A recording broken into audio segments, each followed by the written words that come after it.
All right, my friends, how are you today? Happy Monday to you. Aaron here bringing your horoscope for Monday, the 6th of July, 2020. We've got the moon early in the morning in Capricorn. All right, the later degrees connecting with Saturn around 5, 6 o'clock in the morning, right? And at the same time, it's going to be creating that septile over there to Neptune.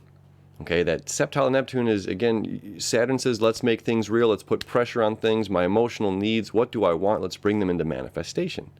Okay, so from early Monday morning, we could be feeling this spark of creation, okay, which is great because we have that energy, that Neptune, your wish is my command, with Saturn here, Saturn saying, let's put the pressure on the emotions. What does the emotional body need? What do you really need? Let's get that. Let's manifest it and make it happen so that we can live in our abundance, right? And then the moon's going to move into the sign of Aquarius. All right, the very forward-thinking, future-driven, technological-driven sign of Aquarius, the water in the air that allows electricity to flow, the connecting dots of the community, right?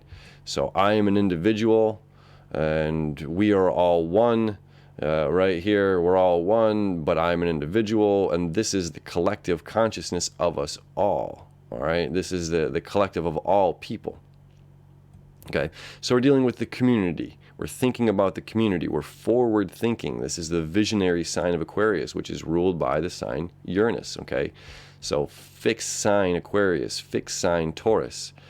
As the day progresses here, oh, not till a little later on. Oh, well, we're still going to feel it. That square between the moon and Uranus. We have to be forward thinking. Okay, we have to be radical. This is the meat of the day.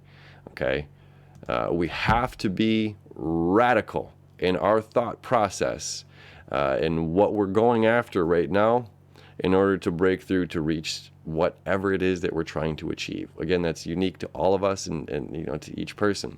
So whatever we're trying to achieve, it's about radical thinking, radical forward, again, being that visionary, because what's stuck in the past here isn't going to work, right? So this is time to change everything, okay? And with all of this Capricorn energy, it's saying we practically can.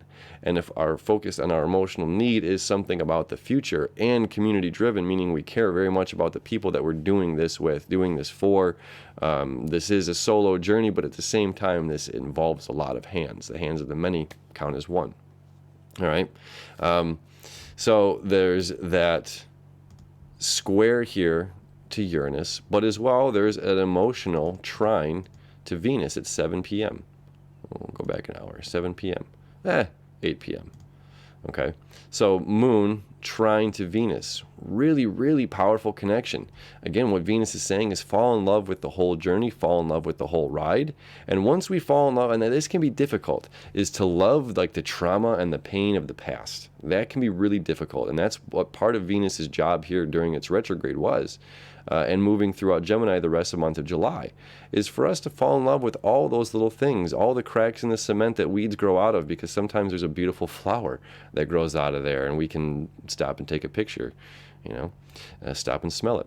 So the emotional moon saying, this connection, easy flow of energy, a trine, right?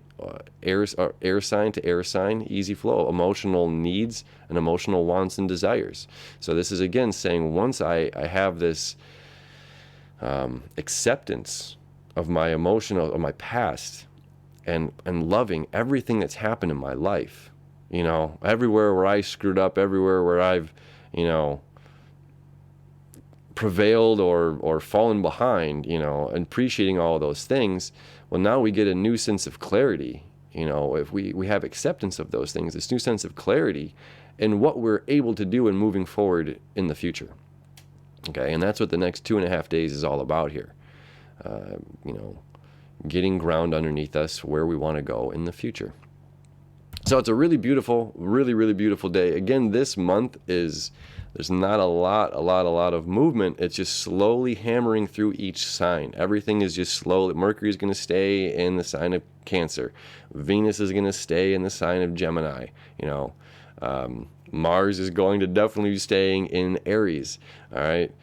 So this is, we feel this action, this push, this surge, put the pedal to the metal, this fire underneath our butts. It's a good feeling. Definitely strike while the iron's hot. And as well, be careful not to put the carriage before the horse. We still have a Mercury retrograde going on until the 11th. So we have the need to act, with Mars being in Aries. And Mercury in Cancer retrograde is saying, like, slow down, let the emotions sink in. Let's figure things out first before we take action. Okay. And those two are going to start to square each other. You see 5 degrees, 6 degrees. Okay. So that's over the next day as well. Mercury square Mars. So we'll be feeling that energy into Tuesday. But, just giving you the heads up of what's going on now. So it's like slow and steady wins this race, practical, thoughtful, caring, the beautiful person that you are. And have a beautiful day, the beautiful person that you are. Appreciate you so much. I gotta love the moon in Aquarius. All right, hanging out with our friends, even though it's like kind of like it's a Monday, but it's like a very social aspect going on. It's like definitely want to be surrounded by the community and people you love on a day like this. So enjoy this beautiful day, my friends. We'll see you tomorrow.